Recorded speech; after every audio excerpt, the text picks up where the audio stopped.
You're here, I'm here, good music's here to be played and to be talked about.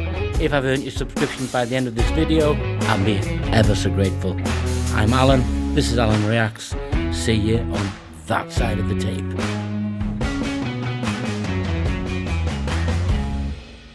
Hello all, welcome back. It's Alan Reacts.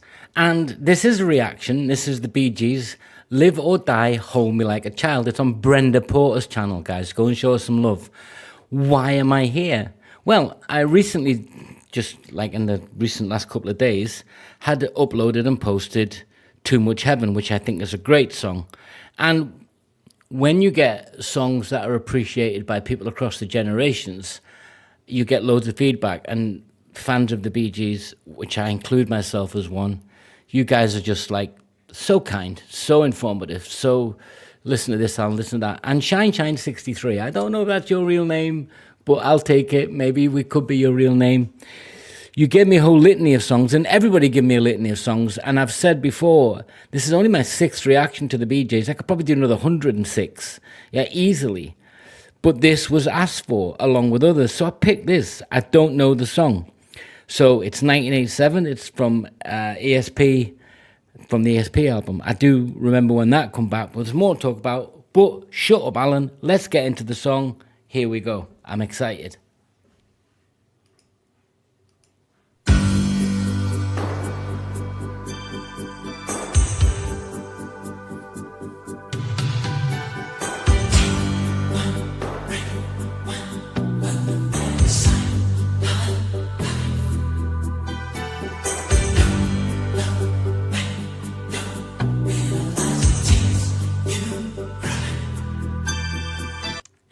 Love that drum opening. I think Morris was responsible for that.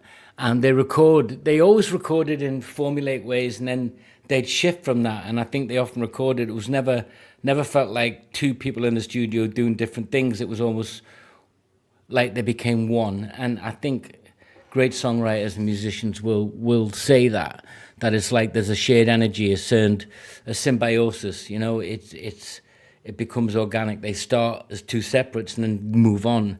And I think that's what they were saying about this, and with, in particular, to You Win Again, which is, well, that was the album. ESP was released in 87, I think so was the single, and they became the first band to have #1 hits in the 60s, 70s and 80s, over 3 decades, to have #1 hits in every year.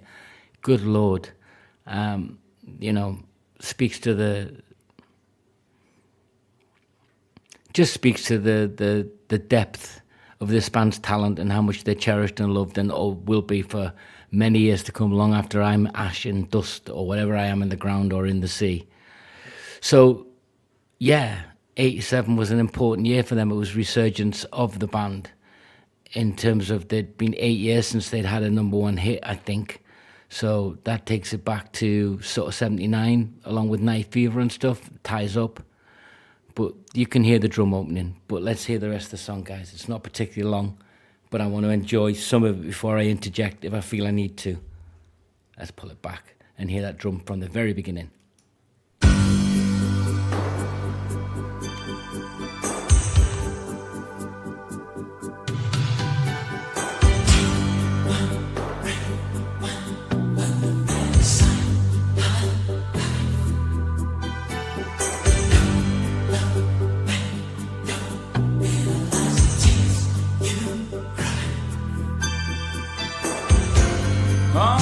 Strong to survive the sign.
needed to say, you're talking about a band that has hits in the 60s and 70s and world-breaking, stayed 6 number ones in a row, and Saturday Night Fever, and multiple on millions and millions and world tours and Sergeant Pepper's.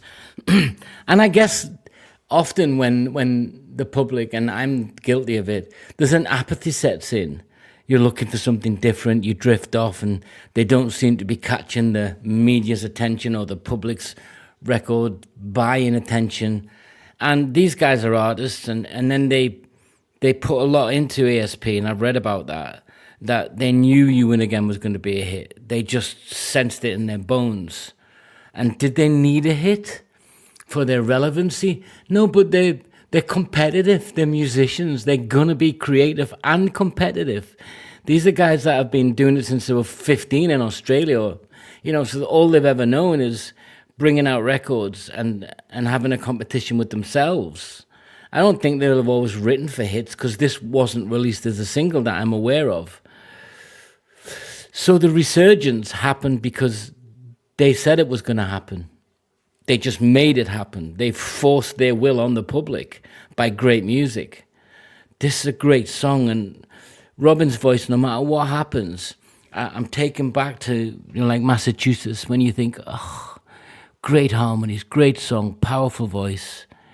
But you don't realize how deeply embedded it is in your brain that this is something you like listening to. Does that make sense, Bee Gees fans? It just becomes, yeah, okay, I like this. I do like this, and I know why I like it, and thank you for reminding me. I think that's what I'm saying. Let's hear the rest of the song. Pull it back just a touch.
Shine 63, thank you.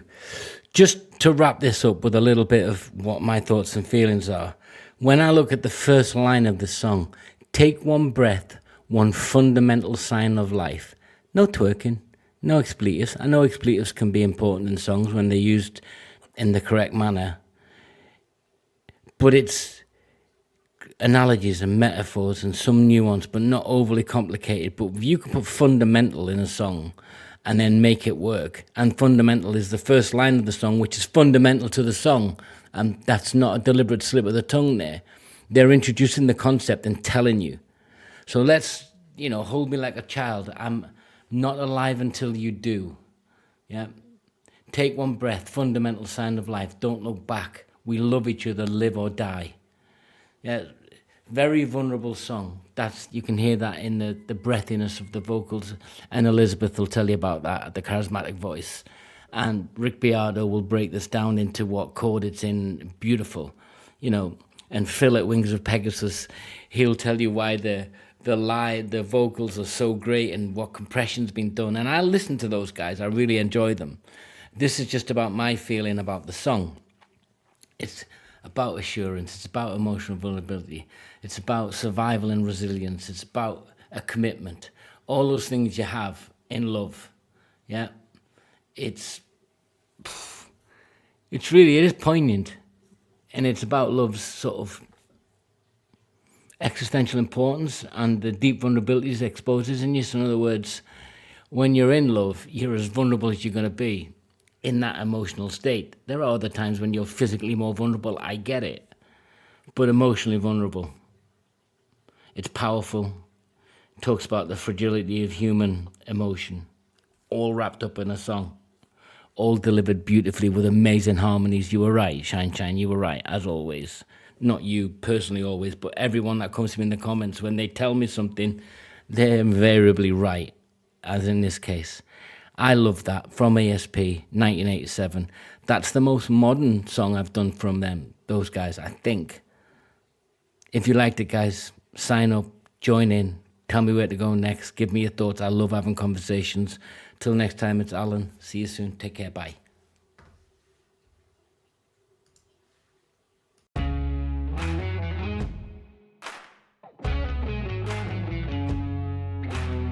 This is Alan Reacts. I'm Alan, your host. If I've earned your subscription by the end of this video, I'll be ever, ever, ever so grateful. But most of all, I want you to have a good time. I'm Alan. This is Alan Reacts. See you on that side of the table.